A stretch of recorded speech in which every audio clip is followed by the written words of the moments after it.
Hey, what's up, guys? That's right. Teddy's here. It's gonna be a good time. Good time! So, I made a post in a Haunters Hangout this week that really bummed me out. And this is kind of in response to that, but I asked why don't people consume haunt media, because there's 40,000 people in that group, and like the most subscriptions anybody has on YouTube, well, I said in the post it was like Days of the Living Dead and Mad World, which is about 4,000. So that's 10% of the people in Haunters Hangout, and then it's actually Alan Hops has like 40,000 subscribers, but his views aren't much higher than actual Days of the Living Dead. Sorry to point that out. So the point I'm making is that you guys aren't consuming haunt media. That bums me out a little. So I wanted to make this post to address that. Obviously, this is probably going to reach the wrong audience because you're watching. But the point that I want to make to our casual listeners and people that are checking us out for the first time is that it's okay to look at other people's work. I saw a big response from people that said they didn't want to like contaminate their work by looking at other people's work. They don't want to copy somebody on accident, which is a fear we all have. But in reality, if you look at the let's see posts on the internet, everybody's just copying each other anyway. Yeah, originality is pretty slim. You have your random sparks, you have your random people that are constantly pumping out crazy original ideas, but I mean, they're inspired by something or someone. It doesn't really like hurt them or hurt you to, you know, get some ideas from everybody else. As long as you give due credit, I think that's fine. I'm trying to think of the one comment. I can't say it verbatim, but the one comment on that kind of it gave me a good chuckle right from the tummy was I don't consume haunt media. I don't look at other people's things because it's going to influence my work. And I want to be 100% original. But then he followed that with, even though sometimes some things are similar. I'm like, so you're just gimping yourself. Yeah, you're not making no reason. Original. Yeah, it doesn't matter. Enjoy other people's work, comment on it, support. That's more than half of it is inspiration anyways. Use it. It's free. Yeah. It's okay to be inspired by other people's work. And the bigger thing that I think the haunt community needs, especially big groups like that, and hopefully this doesn't piss anyone off. I've already been banned from Haunters Hangout once and weaseled back in. So the big thing that I want to say, also go follow Diablo on YouTube. I'm going to shout you out if I'm going to talk about the group. Their live streams are sick as fuck. And they show you how to be constructive. And that's the biggest thing you should take from media and other people's work, especially if somebody is showing you how to do something, which I think is why Alan Hops is so big, is because you're able to go see how these guys make things. And that's the reason you should be looking at haunt media. Not to be, obviously go be inspired by people's work if you want, or be inspired by horror movies or whatever else it is. Music, who knows, whatever floats your fancy. But execution is the bigger thing. If we're all executing things better and we're all constantly learning, then we'll be in better shape. Yeah, for sure. And we say this 600 times on podcast episodes and videos, but our industry is in a constant battle to make things better because real life is scary. So why not work as a team to do that? Everybody should want to improve. Sibling rivalry is fun, but not when it becomes toxic. And truth be told, and we just talked about this before we started recording, nobody's groundbreakingly crazy creating right now. There are some things that come out that are just whoa, that's really cool. But it comes out. We all get to use it. We're all consumers of it. It doesn't stay a hidden secret anymore. That's not how things work. This isn't, I don't even know, 1999.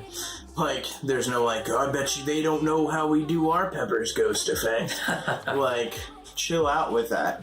I understand reveals, if you want to go to MHC, get in the costume contest and come out with this crazy look that you haven't showed anybody. That's fine, it's fun.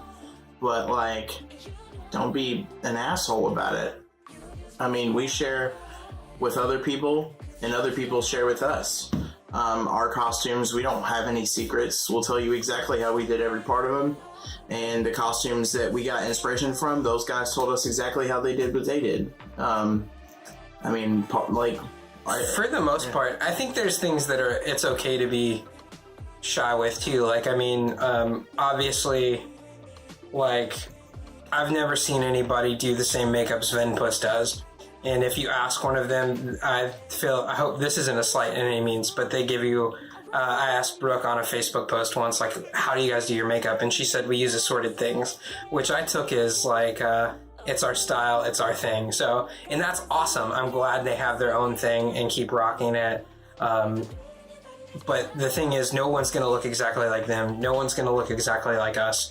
No one's going to look exactly like Alan Hops or John LaFlamboy or all these Chris Black or Bryce Alexander, or anybody that has these big elaborate costumes. You're never going to look the exact same as somebody else. But what you can look exactly like when you're drawing inspiration from the wrong places is every movie that's ever fucking existed. Yeah, for sure. I don't know. If you're not drawing inspiration from your peers, you're drawing from such a small pool. You really should make the stride to expand your horizons, in my opinion. Because, there's just so many people in this community that do such amazing work. Why not? Because I can tell you what, I'm not impressed by Jason Voorhees' costume at all. Yeah, it's weak as it's so stale right now. Mm-hmm. Clowns are stale right now. Everything, no one's doing anything different. Yeah. Every once in a while I see an original clown and I'm like, that's cool. I like that. But, if I'm seeing a multicolored jumpsuit, I don't even care. Literally it just takes the jumpsuit for me to be like, whatever. Yeah, I feel like if you see something original in horror right now, it's probably in movies, not the haunt scene. The last two clowns I ever saw that got me stoked were the clowns in 31. Yeah, same. Because they were so fucking goofy. Mm-hmm. Think from those, just be innovative. Be inspired and try to be innovative. By not consuming haunt media, by not looking to other haunters to be inspired, you're gimping yourself hardcore. Yeah, for sure. And that goes with every aspect, whether it be your aesthetic, how you act, how you build, what you create, how you distress, how you communicate. These videos aren't only just how-tos. They're also an open door to, being social. And that's a huge part of this community. We have so many friends from all around that inspire us. And they're not just people that we watch. They become friends because we talk to them and we ask questions, and it's the coolest part of all of it. It's like you see this one guy and you're like, man, he looks cool as shit. To us, that is like a movie character. And normally that's unattainable. But luckily, that guy is just some dude in Georgia that I can send a Facebook message to and be like, hey man, I love your look. Would you mind helping me? And they're usually, in a lot of cases, like, yeah. So that's the cool part. Get in the community. Have fun. Yeah. So with that said, the reason for today's vlog post is to talk about the people that we've met and people that we haven't met that have inspired us to do the work that we do and the looks that we have and to make the shit that we make, essentially, to be us. These are the people that inspire our art. So we'll jump right in. There are a lot of people that inspire me. I could just go through my phone and just scroll and find tons. But to go over, the main ones, since we have such a short time frame to cover them, I would say number one on my list is Chris Black. He works for Six Flags, and he also works for Nightmares Gate Haunted House. He also owns a company called Unique Nightmares where he does custom costuming, and not just for haunted houses, but for pro wrestling, movies, post-apocalyptic stuff like that. His aesthetic has been a huge inspiration to me, and luckily he's also somebody that responds. I sent him a message one day. I was like, hey, I would love to work on something that would use pieces like yours. I would love to buy a piece from you. I would like to learn to make stuff like you. And that just opened up a whole conversation where he told me different techniques, different fabrics, ways of distressing. It was just a laundry list of things over the last couple years, maybe year or two, that we've been talking about, and intermittently, that he just kind of feeds me more and more inspiration and more ideas and more ways to do things. So I would say he is at the top of the list. He's in my Mount Rushmore of haunted house people. Who are those other three dudes? The other three dudes, I would say, well, they're not all dudes, but I would say Bryce Alexander is right up there too. A good friend of Chris, has a very similar aesthetic, but is also just as helpful. Super inspirational.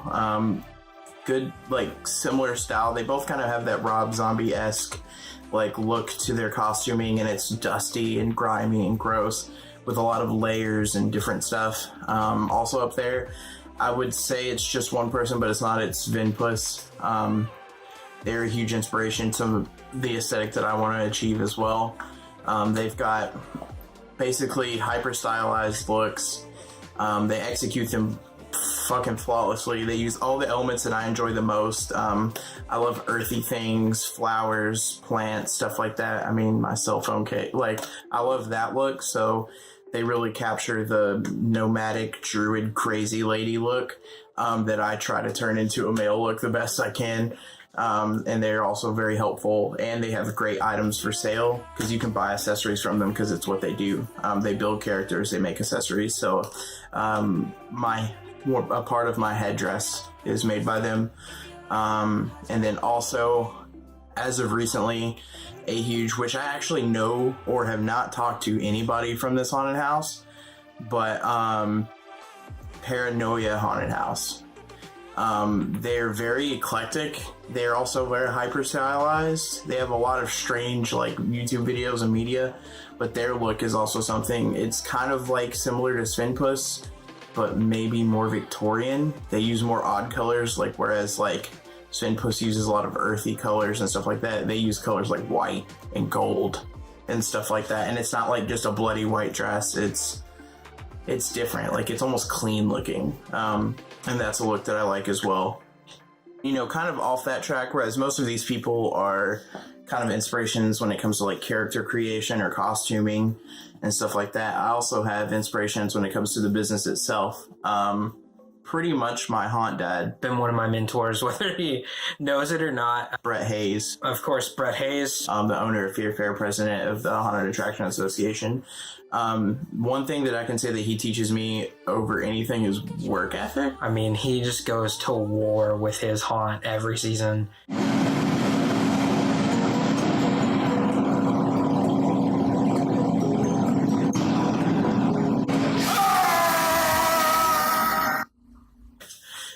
The man works harder than a lot of haunt owners that I've ever met, and he really puts in his time and work and all of that for a charity haunted house. At the end of the day, like, being like him is really high up there, you know, in my goals of a haunter. He just kind of what's the fucking word I'm looking for? He encapsulates pretty much everything that a good haunt owner should be. And of course there are flaws with all of us and all of them and all of management and stuff, but he is constantly working towards a greater good, and that's for us and for me as a whole, is creating a good environment for your actors and making it fun again for them, which means a lot to especially us at Code Yellow, because that's who we work with. We work with actors. They're our babies. I've not worked with him as closely as Teddy has, but we've been around. He did a lot with us when I did my old podcast, and when I was learning about being a haunt manager, he kind of showed me the ropes and taught me what a haunt work ethic could be. I mean, he just goes to war with his haunt every season, tears it up, makes new scenes, makes new sets, just does it to the tens, and I respect the shit out of that. And he's super fair and tells me how it is. So I appreciate you, Brett. And lastly, kind of in that same front, Kevin Stitch. He owns a haunted hotel in Kentucky, not San Diego. It's the one that we currently work for. He is a huge inspiration as well, kind of like Brett. He has an overall goal, and he is very dead set and determined to have an actor-driven haunted house, regardless of how much we bitch about it. And even when we bitch about it, he is, at the end of the day, there to, help us grow with what we do. And I'll be damned if he doesn't give us the hardest tasks and always expects us to come through. And luckily with, his help and our team at Hotel, we do. So he inspires me because of how hard he expects us to work, and it pays off at the end of the day. All right, so people that inspire me. Back at my very first haunt, I discovered Statesville Haunted Prison, and it was this Linkin Park music video that I'm sure you've seen, probably link in the description because it's still classic. And that video single-handedly showed me that haunts could be more. When we were at that haunt, we were very sheltered, to say the least. Other haunts were the enemy. We had secrets that we didn't want people to find out. All that same bullshit. And that video, along with people like Brett Hayes and Fear Fair, kind of showed us that the rest of the community can be cool and that we're all there to help each other. That video in particular was just like, holy shit, these guys look incredible. Their costuming is out of this world. So really Zombie Army as a whole inspires me. Their work ethic, the fact that they're just this big family and this team is so inspiring, and their YouTube channel and everything is just awesome. Their whole aesthetic, their whole deal is cool as fuck. So at my first haunt ever, I met this character named Chainsaw Charlie, which I'm sure is a name that has floated around the haunt community. I feel like every town has a Chainsaw Charlie, but this Chainsaw Charlie is the Chainsaw Charlie. He is in my heart as my haunt dad. He gets super pissed when I call him dad, but Charlie taught me the ropes of pretty much haunting in general. He taught me how to build. He taught me how to take a nail from a nail gun in the finger. He taught me, he was there through all my bumps and scrapes, and inspired me to not be afraid to be weird on the way up. And that's where it's at. I wish I could find a picture of him to show you, but it won't happen. The only picture we had was the last picture of him wearing actual blue jeans ever. Local haunt people will think that's hilarious. And he stole it and it's gone. But I'm trying not to tear up, man. I love Charlie. He's the best. I'm super glad. Local haunt guys know he's haunting again, and that's super cool. So we love you, Charlie. Charlie. Along those same lines, Lucian Tomes is one of the best haunt actors I've ever met. He inspired, probably hands down, everything Code Yellow does and everything Teddy and I have brought to the table at any haunted house. He's the reason Haunted Hotel has this big story. He's the reason we have, if you watch our trailers, they arc. So we've been building this story that's arcing into a climax. And he's inspired a lot of people at our haunt and ourselves to tell a story, not just jump out and scare people in bloody shirts, but to build up characters and act and put on a good show, not just pop outs and scares and fun, but to make people walk through an immersive environment. This may be a controversial statement, but I'll be damned if he didn't start that. Probably around here, yeah. Yeah, at least in our area. If you go back to one of the first episodes of my old podcast, we talked with Bud Strauss from Dent Haunted Schoolhouse, and Bud was telling us how much of an inspiration Baxter Avenue Morgue was to them, because we were the first haunt he'd seen with a big introductor and a big arcing story like that. So at least one of the first in our area, and that's our whole style. He's influenced all of that's come from him. Let's see, who else? I feel like that covers everybody. Okay. All right. And for the shout outs, because all you dumb motherfuckers inspire me, even though we don't talk a lot because we're all busy at the same time. Jason. Dude, yes. Rich. Travis. Phil Granger. All you old motherfuckers. Well, Travis is young, but all you old motherfuckers, thank you for all that you do for us and our community. The hard work that you guys put in at your haunts help our haunt, and vice versa. I can't be more appreciative. Yeah, dude. Thanks to the whole local haunt community, Jason, Rich, all you guys, Travis.